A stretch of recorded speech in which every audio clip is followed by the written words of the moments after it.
But then Okay. laguma ko woon ma ne suma boppa ne su ma ko defee nii it will just be another hit song for a time mu dee. But léegi bàyyi ma def suma boppa si situation bi nga xam ne dina am ndeysaan dina am yërmande and it will live. So I did that and it worked. So it was just that I was playing a role. waaye xam naa tamit ne dal na family members yu bëri, because ñun géwél lañu, so situations like that. Mhm. Yeah, because man suma boppa I love that sound because ñun ñëpp xam nañ family yuñ jógee ak who we are. So I know, I believe. am na loo xam ne like either believe nañ ko believe wuñ ko xam nga dafa am. So moo tax ma easily pour Wow, laajte la. true. Mhm. Mhm. Thank you. Ok, ñu ñëw si Um, benn hit song boo xam ne mu ngi tudd Namuso. I love that sound. So Namuso ngi always bëre. on my mind, yeah. Yeah. So lii loo xam ne la hit song la biir It's a long Gambia time. till now soo ko play dafa mel ni like ne comme léegi la. So lii because bari na si Gambian music bi because wax naa la ne yàgg naa si Gambian music bi di ko follow. bari na si Gambian music bi dafa am like 1 year soo ko doo ko dee bëgg a déglu waaye lii loo xam ne la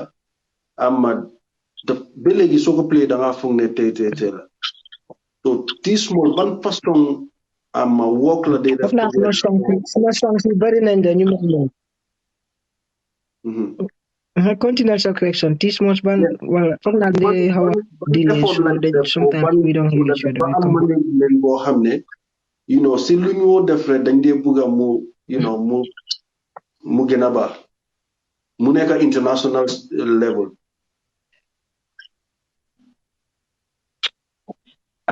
loolu dama andi back to question bu ma njëkk a laaj mooy ne comme time boobu noonu fans yi comme hype bi, let's call it a hype, right? Because so hype la everybody time buñ dee dégg rek gars yi ñu daw so loolu it will take me back to that question just pour answer bi tamit. Artist dina am ñoo xam ne nag dinañ ñëw hype pour gars yi dee doo leen déggaat, dina am ñoo xam ne dina ñëw tuuti rek doo déggaati gars dina am ñoo xam ne tamit dinañ fa nekk to stay for a long while, and loolu noonu yëpp is based on artist bi tamit num carrière boppam. So suma number one principle is I'm not making song pour mu hype. Of course I have songs like that, don't get me wrong, because entertainment like you make songs like that for just for the party or for the fun part of it. But the most time I'm selecting songs or making albums, I decide to do at least 4 or 5 songs I want it to be society oriented, and I pray that it could stay longer because it could be a love song or society related song. So but that is on me though, as an artist, because of suma inspiration. I see them all do it. Me. One hour Bob Marley bente so play song ami tay dama def foog ne like démb lañ ko defar. And what I learned from him was he was not saying complicated words or making it difficult. He was one love, one heart, let's get together and feel alright. Hala bunda sa bunda ko we, I'm not understand. So loolu laa fa jàng mooy ne you don't have to be deep you have to come down to the level of your audience pour gaa ñu mën laa understand. And then especially coming from Gambia where xam nga like majority of the people are also the local speaking people. So pour nga ñëw down to their audience, to their level, you need to make it simple to them that it will just stick. So I learned that from Bob. And then from Park, more like the revolutionary side, more be outspoken. Say what you want to say and based it on facts and God. You know what I mean? What people will say, what people will judge, that's up to them. You know what I mean? I'm ruled by the universe, not the people. So I learned that from Park. And Lulu Motatamit, when I speak, you see that confidence in me, you see that brutalness in me. And most of the people in Gambia take that as dafa opal or dafa rare or dafa bigger bop am torop. I come from a humble home. You know what I mean? My parents are poor. You know what I mean? So I know what that is. I know the difference of being arrogant and being that humble. I know the difference between that.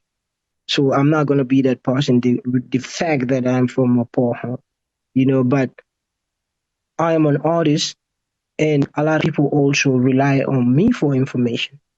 You know what I mean? So fogma tahawal no, and then sumai what the guy, I don't need to watch out who I am hurting. I just say it because it's based on God and it's based on fact. So there are songs like that. So I just say it. It could come melodically, it could come raw as well, you know, Mhm. like come bring them some digga. Everything them say is the well, smaller hole mala your friend, right? Mhm. The attitude of that will probably be hurting more than you might probably laugh at that, Yeah. but it's still the same thing. I'm gonna understand. I'll So come to that basically song. it's Now just you're how I song, make art and since my inspiration ship. Sorry. Mhm. I'll come to that song later. So So, okay, okay, yeah. But what I was saying is, it's just based on that. So my inspirations here are based on the people who I inspire. I got inspiration from, and this mhm. is how I make my art. Mota after hype be so na lahat mo. That ninyo shoka. Yun ma ham na like fan ngeen from day one. I think Yeah. y'all should attest to that. Whether T Smalls guy anko hype, the guy hype unko, whether guy Yeah. anko support. And the reality is, time mo ko gana nide, time bobu nunu len ko fagine. You know what I mean? Gambian be no longer, and I understand. Gambian be no longer. Time bumoko gina sole. Imagine, yo, this dude has been there for 12 years, 15 years, doing the same thing. Could they get small something there? What carpenter or mash? Nah, they say the artist. So time neke fufunon at the peak of it, understanding purpose of the music and and understanding the music itself. Pumate maybe I'm lolo no still a Gambian we start again now. But I understand that's just how it is in where I come from. Artist yi buga jël like comme yéen noonu daan def ak yéen tamit seen boss was it like that to Uh, gain more fans or stuff like that? whoops. Nah, dinala honestly ne. Mama mama waji. Bal ma wax waji bul ma wax turam bala mu ma bif waji de te neexuma ci mood boobu because this number already man ko mere si loolu but I still love him, you know what I mean? Yeah. Yeah, I still love him, you know. The more na nga xale yi seen affaire te mu dema ne waaw waa ji moom tey lu mu jox ëpp na doole de jóg rek di jooy. Idiot man, sorry for my language. I still love him though, you know what I mean? Uh, uh yeah, I don't know what to say because come me nyim fe nyim fanan fada ko wali wala okay wo fanga nyanta ka na nga murun su man ni ga counter sign ba nya di lo jan nga ro complain. Yes, I don't think at first Manma G Sun Biffy was kind of made up. It wasn't made up. It was a real life issue, you know. And Mojama Man Biffy in Kalamuta for after 2 years, after 2 years Lamonata Biffy in long because Gile are refresh cotton. Night beef shuttle and we physically fought, you know. Like yeah, we fought. We fought. It was in Lamen, open mic, you know what I mean? And therefore I received one at that point in time, I'm not gonna lie to you. Yeah. And we fought and we made up just after the same night, sir. The night will fight, night will jubuati. Well, night lo mol diana. So after 2 years, or 2 years on Yankana, like you said, you cannot say, I mean, like, it looks like there was no artist in the Gambia Mm-hmm. because it has to be T Smalls. And he open mic, and play that a mall from Casela. So they have to put me at the last. So sometimes I left more than a junior of a meeting over, but I didn't perform. But in my go did another, I But know. G knows, my songs were, and so one time, na man jute na man buke jute. Asita na kanata online, bram, I think, I over this man, I wouldn't never, so Nanya Kasal. Hindi I'm rubber done online, Mm-hmm. and then boom, I sung about it, you know, you know. So, but then couple of night before the time of it was after 2 years, so after, yeah, I grew up a little bit, I understand a little bit. So that time, the manta malafino aggressive. So I'm like, okay, this time I'm na in Kalandi. Atara like internet or I nonsense of Amanda world I hit somebody and Mm-hmm. this, see Sato be started away. But in Confire, I know why I'm back here, because I'm back here and yeah, of course, he's small, but no on the top list, you know what I mean? Mm-hmm. Confidently, I'm gonna say that I do nyama. Yeah. So well, and I work it. So ninga just know what I'm on different. I come to combine on the same level, but down and no. So mele along kay beef nyin kalamuta. Iba jala ko like my reply juna nga mafia la diala prior reply. I personally wrote the song. You know, Bulfa like G. Nini. I wrote that song. Nga la song la ta nga flip. So Nkombalala, after Nkono, but ngadi mafia la yala. So mafia yala I had this. So what I was doing is mba bigele advertise kanong at that point puka cool expand sa kana ko teach monster no because ngalo nako G ban this kan no. But I will 100% tell you ko it was not coming from G. It was coming from more than G. Tente wala nemi. Yeah, I understand. I know ko G is not the only one. There are people behind him. You know what I mean? And those people are the pioneers of the industry at the time. You know what I mean? So I have to be careful.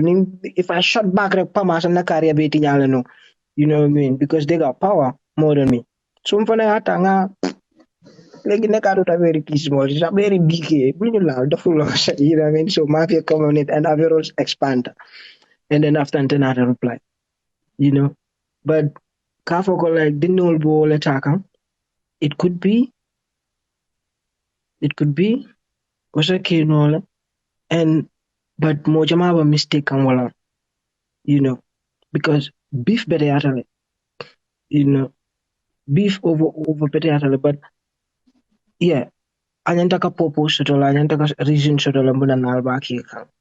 And the most important thing is mbag advice la men nalba beef or beef la, ala keep musically, keep it musically, keep it just that way, a kind of violent. Come nga fe nala beef, mojama it was made of. But it was violent before. But the second one, Kabla Kang with the music, then we kept it that way. We kept it that way. Safo like one time mole mol tarian swanko basirin bakachaka dal beji basirin dala basirin jang nyu koto ke do nala kan son yen ngen nyu buga yap de ka bi ñu nge chose na ngen to fi de watan ba fe ala tan ko to do fa koto ke do fa nya alen swanko ila gal den lapta ko mol yap like, but I'm happy to see this, Guy go, yeah, and then the kake wala nyama. So I will advise anybody, it can have miracle you can have because in big dollar like need this if a number big like it could work for you in good, in bad. So mengena important like why will I have to do somebody put there na spot shutter? I'm not saying your opinion. I'm not saying my opinion. Ntamandamo dish la prungatari opinion. I will fight harder to be in my position. But that doesn't mean ko I don't respect the art of the beef or the beef killer. Of course, not necessarily the honey bee tilo niya katato masi ma. Yeah, not necessarily that but ubata not necessary to prunga. You know what I mean? Beef is good for the industry. It's good promol kake because music of an aning wala nada. And I come to like new boring draw. Nte a beef je woni amale as ntella side. Musician no beef lang na new boring. So ni a feel ko itali sumbu wartanti yamiran sa new boring no le. If ninga feel ko yeah I can do it with you, I will do it. Then nga di jumale nyo no.